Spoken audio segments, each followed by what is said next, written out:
এইবার ঈদে একদম ভিন্ন কিছু করলে কেমন হয়? Chicken fry, chicken roast, rezala এসব তো সবসময় করা হয়। প্রতি ঈদের একই রকম রান্না থেকে বের হয়ে এবার চলুন তৈরি করি বাফেলো চিকেন উইংস।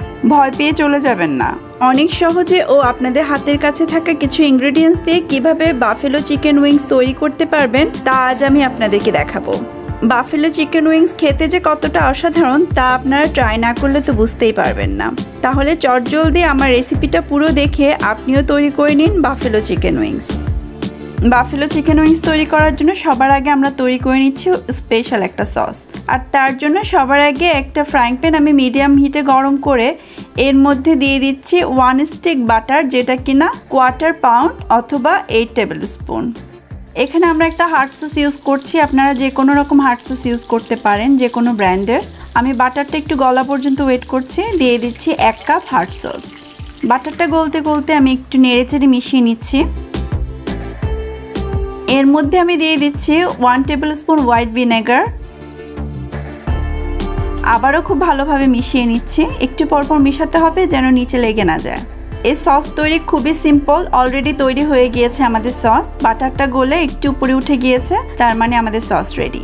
এখন সসটা আমি অন্য একটা বাটিতে ঢেলে নিচ্ছি। আপনারা চাইলে সসটা ফ্রিজে রেখে অনেক দিন ইউজ করতে পারবেন। আমি চিকেন উইংসগুলোকে খুব ভালোভাবে পরিষ্কার করে এভাবে কেটে নিয়েছি। আপনারা আপনাদের পছন্দ অনুযায়ী সাইজ করে নেবেন। এখানে প্রায় 20 পিসের মতো চিকেন উইংস আছে। উইংসগুলো ব্রেডিং করার জন্য এখানে আমি ময়দা নিয়ে নিচ্ছি 1 cup, cornstarch 1/4 cup, half table spoon spice mix নিয়ে নিচ্ছি। এটা অপশনাল, আপনারা না থাকলে স্কিপ করতে পারেন। দিয়ে দিচ্ছি পাপরিকা।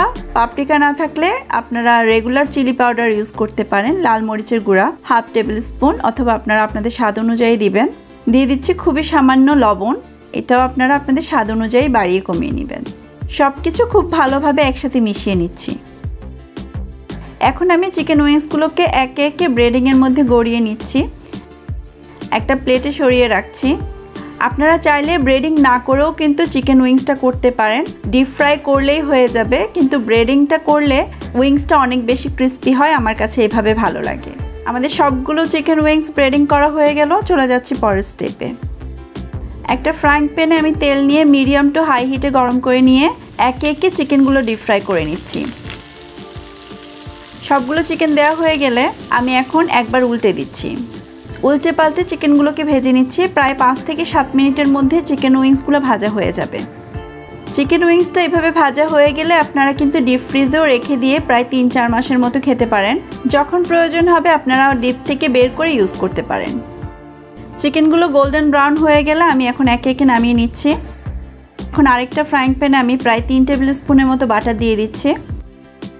বাটারটা গলে গেলে এর মধ্যে দিয়ে দিচ্ছি আগে থেকে তৈরি করে রাখা সেই সসটা। যদিও আমি সসটা বাটার দিয়েই তৈরি করেছি, তারপরে ফ্রাইং প্যানে একটু তেল বা বাটার দিতে হবে, তা না হলে সসটা লেগে যাবে। সসটা দেওয়া হলে একটু গরম হলে এর মধ্যে দিয়ে দিচ্ছি একে একে উইংসগুলো। সসটা কুক হওয়ার কিছু নেই, যেহেতু আগে থেকে তৈরি করা। একটু গরম হলেই এর মধ্যে আমি একে একে চিকেনগুলো দিয়ে উল্টে পাল্টে গড়িয়ে নিচ্ছি। 1 থেকে 1.5 মিনিট উল্টে পাল্টে রাখার পর আমি এখন পরিবেশনের জন্য নামিয়ে নিচ্ছি।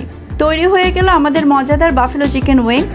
এই ঈদে আপনারাও তৈরি করে আপনাদের ফ্রেন্ডস অ্যান্ড ফ্যামিলির সাথে এনজয় করুন। ভালো থাকবেন সবাই, সুস্থ থাকবেন। সবাইকে অগ্রিম ঈদ মোবারক। আল্লাহ হাফেজ।